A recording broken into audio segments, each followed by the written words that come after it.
Shalom a todos, que realmente aquel que nos ha movilizado a estos días tan especiales esté llevando con su paz y su gracia la vida de cada uno de ustedes a un tiempo muy nuevo. Escuchen esto, cada vez que vean la indignación del Eterno manifestándose en las naciones, quiere decir que su gracia está trayendo justicia y juicio dentro de su casa. Y eso significa que se acelera los tiempos de manifestación del Mesías. Y por eso aquí, en este espacio, vamos a considerar la dicha de estar ya en el penúltimo día de una semana liberadora. Sí, una semana que nos conecta sí o sí con las mismas dimensiones cósmicas que desde la eternidad se unieron el 14 de Nisan y a partir del 15 de Nisan por 7 días a el alma de cada israelita allí en Misrayim, sacado en liberación por brazo fuerte del Eterno a través de Moshe. Y hoy nosotros, a través de alguien mayor que Moshe, el Mesías, movernos pues en esa conciencia de Pesaj que nos desafía en estos días a sacar todo tipo de levadura. Y por eso querría yo ahora iniciar con ustedes lo que sería el análisis que tendrás que hacer en tu introspección de la otra levadura que hay que considerar.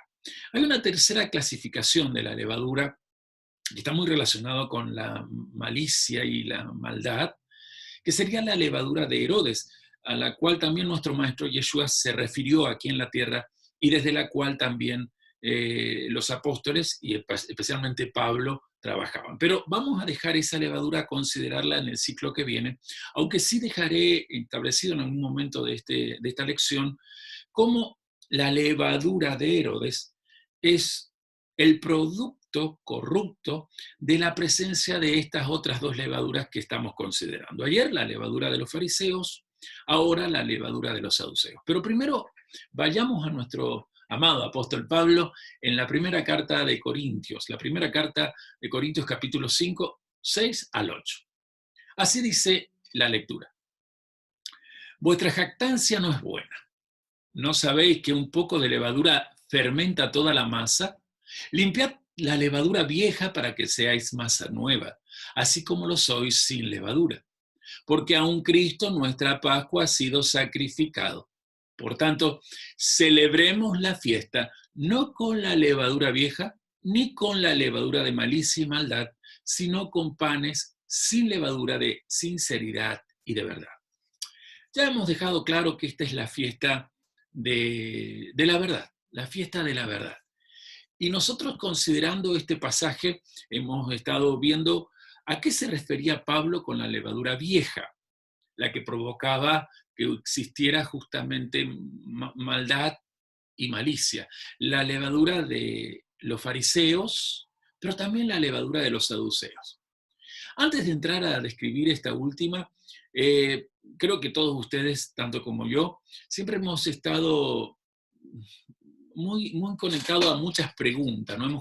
Nos ha llamado la atención que esta misbah o este mandamiento referente a Pesaj tenga que ver con sacar el hametz, eso es el hebreo que se traduce como levadura, de nuestro hogar. Así lo vemos y lo hacemos de acuerdo a Éxodo 12:15 y de acuerdo a Éxodo 13:7. También, y muy bien especificado, está este mandamiento en Deuteronomio capítulo 16, versículo 3 al 4. Así que de esta manera nosotros dejamos la levadura de lado, la sacamos de nuestras casas y comenzamos obedientemente a estos preceptos a comer el pan sin levadura, el matzah, como se conoce en el idioma original. Y así empezamos a recordar la esclavitud de Egipto, la salida y cómo nosotros podemos participar de esa liberación que se le otorgó al pueblo de Israel aquí y ahora a través de nuestro amado Mesías. Entendemos que el Hametz, y lo repito, es una representación del Yetzer Hara. ¿Cómo se traduce esa expresión Yetzer Hara? Tendencia a lo malo, inclinación al mal.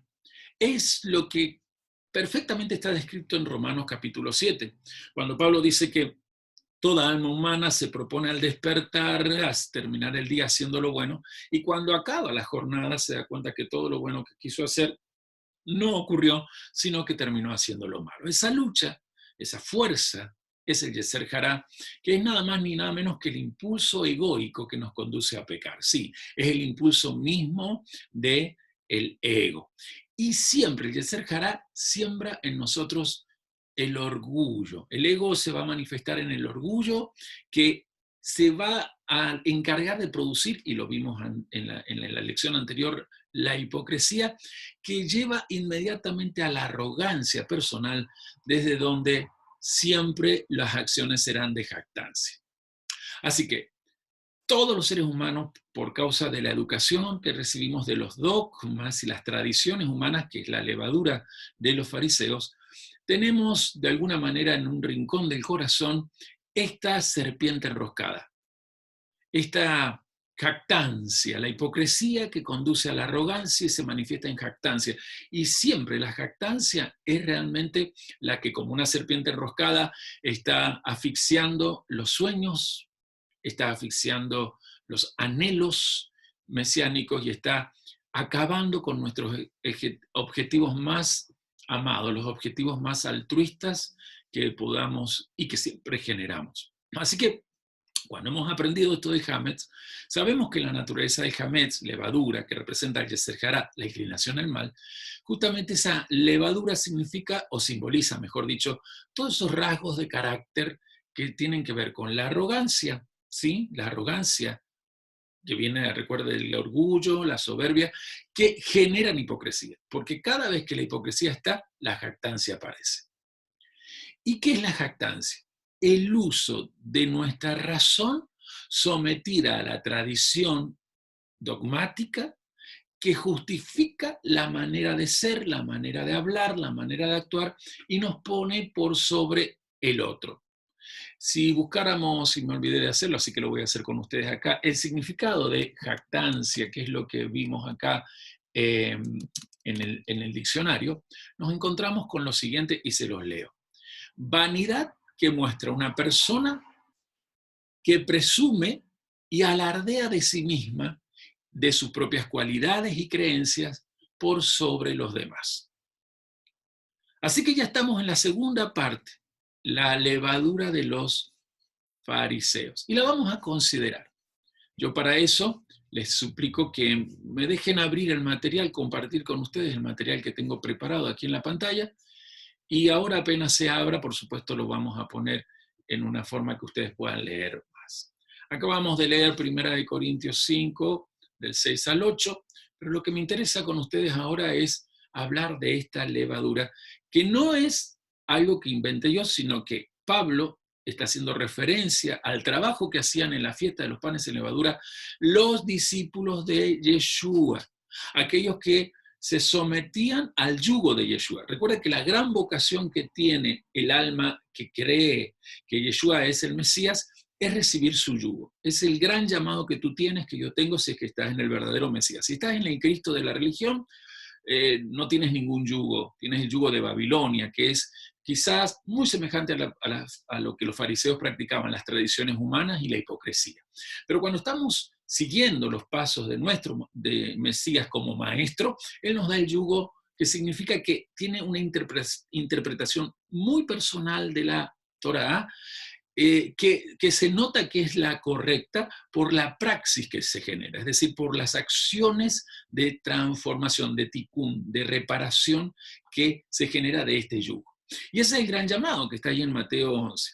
Él llevó a que las primeras comunidades en el siglo I, que no se identificaban con ninguna religión, porque, aclaro, no existía, por ejemplo, todavía la religión judía, para los que odian este tipo de enseñanzas, porque dicen, ustedes practican judaísmo. Yo no practico judaísmo, ninguno de los que está en esta aula ahora practica judaísmo, y si usted no lo quiere practicar, lo felicitamos, lo aplaudo, porque aquí lo que practicamos es lo que el león de la tribu de Judá dejó a los discípulos, la forma de interpretar la Torá, de vivirla para que la vida sea una fiesta. Y él mismo se encargó de decir que la levadura de los saduceos es la incredulidad. Ahora bien, ¿qué es la incredulidad? La incredulidad es la forma práctica, es decir, la forma de hablar y de proceder de cualquier persona que se jacta. La jactancia es se evidencia en la acción de la incredulidad. Pero miremos al maestro primero cuando dice, así según el relato de Mateo 16, 6 al 12. Yo voy a abrir el Evangelio porque acá solo he puesto una parte, leo lo que he colocado.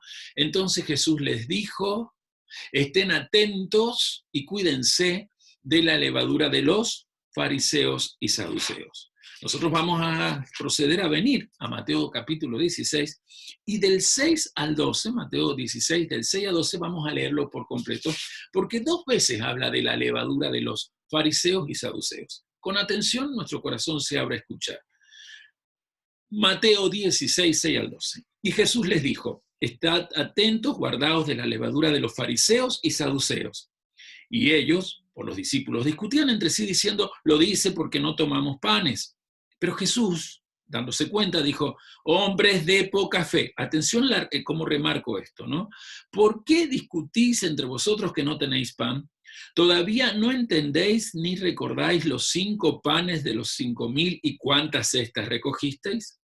Ni tampoco recordáis los 7 panes de los 4.000 y cuántas canastas recogisteis. ¿Cómo es que no entendéis que no os hablé de los panes? Pero guardaos de la levadura de los fariseos y saduceos, segunda vez que lo dice.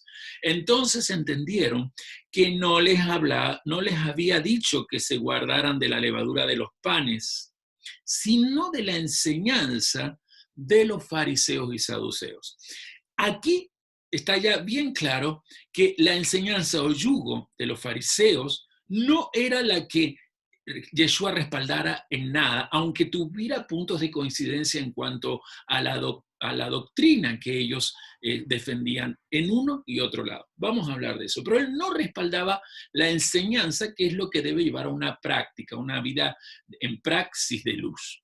Por eso es que es importantísimo que entendamos que justamente los saduceos era esa porción, esa secta contraria a los fariseos, eran muy enemigos. La única vez que se encontraron en su historia es cuando confabulaban contra el Mesías.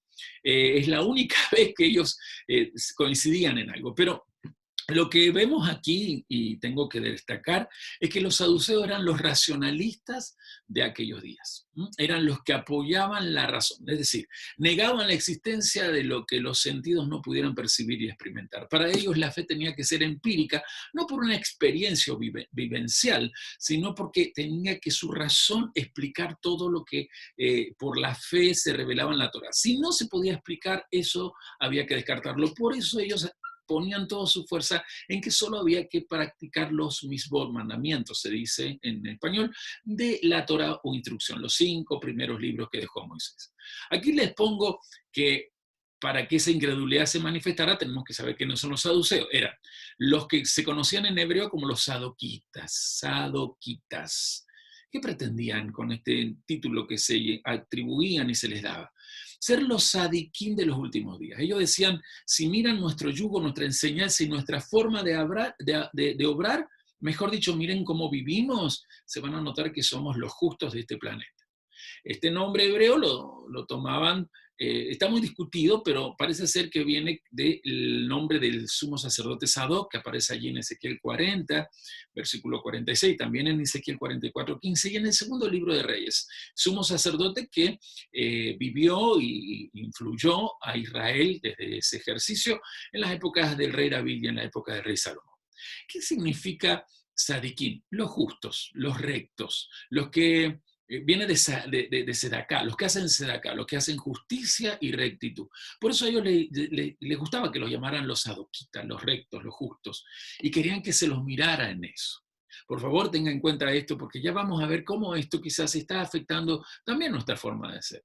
Muchos de nosotros tendremos que analizar si somos de autojustificarnos, de creernos los rectos, los moralmente justos, los que no tiene nada ni nadie que señalarnos algo, cuando quizás por allá adentro el verdadero yo, nuestra verdadera esencia, tiene tantas cosas que decirnos por la falta de rectitud que hemos tenido con nosotros mismos, y con las creencias que nosotros hemos elaborado, muchas de ellas desde el racionalismo personal. Pero no nos vayamos de tema, volvamos a la levadura de los saduceos y esto de la incredulidad. Ellos eran los racionalistas, ¿Y quiénes eran en cuanto a su posición social? La clase alta de esa sociedad, la aristocracia judía de aquella época cuando Yeshua caminaba por aquí. Por lo que todos los conquistadores de hacía más o menos 2 siglos ya sean los griegos o romanos, siempre buscaron a esta aristocracia, a esta gente. Los descendientes de Aarón sí eran sacerdotes, aunque a usted le cueste aceptar esto que estoy diciendo y es increíble.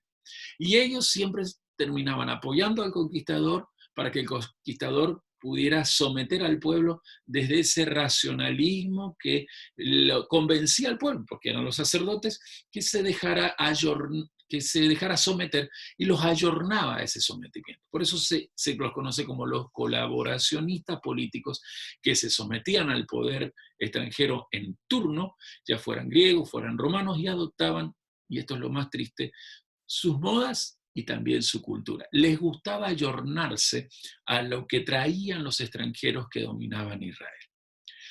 Por eso es que cuando venimos a Mateo 22, del 23 al 32, que encontramos la evidencia que son incrédulos, y allí en Hechos 23:8 también, nos damos cuenta que la filosofía de ellos era materialista, totalmente una praxis materialista, totalmente liberales. Lo más mundano que existía, comparado con los fariseos, que eran fanáticos de una mística dogmática, estos eran fanáticos de un proceder liberal. Todo está permitido mientras mi conciencia encuentre el placer en ello y no se sienta acusada por la Torah. Lo triste es que ellos manejaban la Torah a su manera. Es más, ellos se consideraban sadiquín porque al hacer tanto énfasis en que solo había que guardar los 5 primeros libros de la Sagrada Escritura, despreciaban todo lo que terminaba revelándose en el resto de la Tanaj, es decir, lo que los cristianos llaman Antiguo Testamento. Despreciaban lo que se revelara en los profetas, en los escritos, y ellos decían que, por lo tanto, si no estaba en la Torah, no existía. Por eso ellos no creían en todo esto que les voy a decir. Ellos declaraban que disfrutar la vida era la meta de todo ser humano. Por lo tanto, se disfrutaba analizando que si me daba placer, eso era justo y recto. ¿Por qué voy a estar complicándome si en una de esas Dios también está de acuerdo? Y enfatizaban, y esto es importante que lo diga, el libre albedrío humano para escoger entre el bien y el mal. ¿Qué quiere decir eso? Y en esto se oponían a los fariseos, en que para ellos no había providencia divina y por lo tanto no había soberanía de Dios. Todo ocurría por las decisiones que el hombre tomaba. El hombre, según ellos y en su interpretación, su yugo, interpretación de la Torá, el hombre era el que determinaba los acontecimientos de la historia y Dios estaba totalmente ajeno en responsabilidad y en control de aquello. Sostenían también que Dios premiaba a los hombres buenos en esta vida, porque para ellos no existía el mundo venidero. ¿Y en qué se notaba eso? Porque ellos, al ser ricos, daban evidencia de que eran el pueblo bueno, el pequeño remanente, ellos se atribuían porque Dios los respaldaba en su forma de pensar y creer, ya que tenían todas las riquezas a su favor. Ahora, ¿por qué tenían las riquezas? Porque, volvemos, corruptamente colaboraban con el sistema opresor. Y de esa forma ellos se aseguraban siempre administrar el templo. Por eso no creían en el Mesías. Usted dirá, ¿por qué los saduceos no se oponen tanto al Mesías? Aunque se oponen, ¿no? Y son los que terminan juzgándolo. Recuerde que el Sanedrín está compuesto por fariseos y saduceos. La levadura expresada, levantada a su gran forma. Y las dos facciones van a hacer cosas que estaban prohibidas por la Torá. Las dos facciones dicen seguir la Torá y cada una se atribuye el mejor yugo, pero las dos facciones hicieron cosas que estaban prohibidas en cuanto al juicio que ocurrió en Pesach para nuestro Mashiach. Primero, no se podía hacer juicios antes de las fiestas solemnes, o sea, y mucho menos dentro de ella. Estamos en 14 de Nisan y lo están, previo a 14 de Nisan, en 14 de Nisan lo están juzgando, el 15 de Nisan lo están enterrando. Primera cosa. Segunda cosa que la Torá no admitía, ya que ellos lo guardaban tanto, especialmente los saduceos, que el sumo sacerdote rasgara sus vestiduras, y usted va a notar que allí lo rasga. La Torá no admitía que los juicios se hicieran de noche, ellos enjuician a nuestro Señor de noche. La Torá no permitía que una persona fuera condenada a muerte en las fiestas solemnes, lo condenan a muerte. Y por sobre todo, la Torá decía que si una persona iba a ser condenada a muerte, para llegar a ese veredicto se tenía que darle la oportunidad de dos juicios para poder asegurar que esa persona merecía la muerte. Pues nuestro Señor tuvo solo un juicio. Evidentemente, estas levaduras, los fariseos y los saduceos, estaban ajenos a la voluntad del Padre, que es buena, agradable y perfecta. Pero aún así, Dios, en su soberanía, utilizó eso porque escondido de todo esto que le pasó a nuestro maestro estaba un deseo, que tú y que yo dejemos de practicar el racionalismo a la hora de lo que se nos revela. ¿Tu razón es importante? Sí, es un buen instrumento de tu espíritu. Es lo que permite que tu espíritu se comunique con tu alma. Pero tu razón debe estar sujeta a la emuná. Recuerden que emuná viene de artesano. Y es tan importante entender que humán da origen a emuná. El artesano es el que te puso esa fe para que él, por medio de esa fe, te vaya conduciendo a que tu carácter no esté intoxicado por este tipo de levadura. Cuidado con el racionalismo de la fe.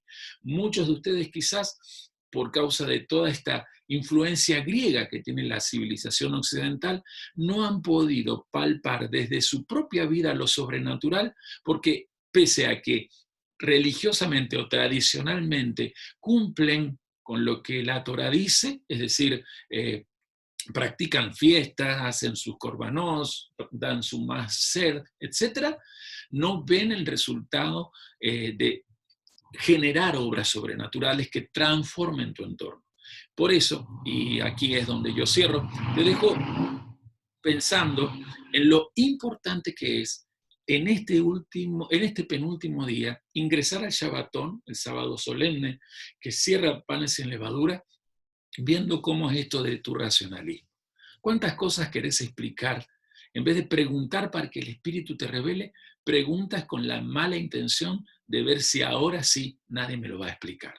Ese es el racionalismo que se hace colaboracionista de un sistema que siempre oprime, pero que te lleva desde tu propio racionalismo a ser realmente un blanco o un instrumento de esclavitud de otros, porque con tu racionalismo has incluso justificado algunas costumbres, algunas modas, algunas tendencias que tienes en tu vida diaria y que, de acuerdo a tu racionalismo, Dios lo ve bien si te da placer. Te dejo pensando, yo quiero salir de aquí y darte más la cara de cerca. Y justamente en este penúltimo día, a horas de ingresar a una consagración de un día muy fuerte, yo te pido que mires cómo está en ti la levadura de los saduceos. La razón es un instrumento que la fe usa para que tu alma se limpie, porque si es así, con la razón vas a poder hacerte todas las preguntas que en el conteo del Homer hay que realizar para generar el carácter del Mesías. Pero si la razón es la reina de tu alma, la que reina en tu corazón, en realidad es el ego que ha esclavizado a tu razón, ha traído racionalismo materialista y quizás en algunas cosas pareces muy fiel al Eterno, pero realmente casi todo el resto de tus días eres más fiel a lo externo, al mundo material, al materialismo práctico que te ofrece placer por placer, hedonismo, te ofrece utilizar las cosas, utilitarismo, incluso ahí la gente, y desde ahí ser un individualista que oprime a los otros y se pierde la mejor revelación. Naciste como respuesta para las naciones. Te dejo, gracias por estar, gracias por acompañarme siempre. Te amo, te necesito y nos encontramos en otra próxima lección. Lo mejor del Eterno en su gracia para vos.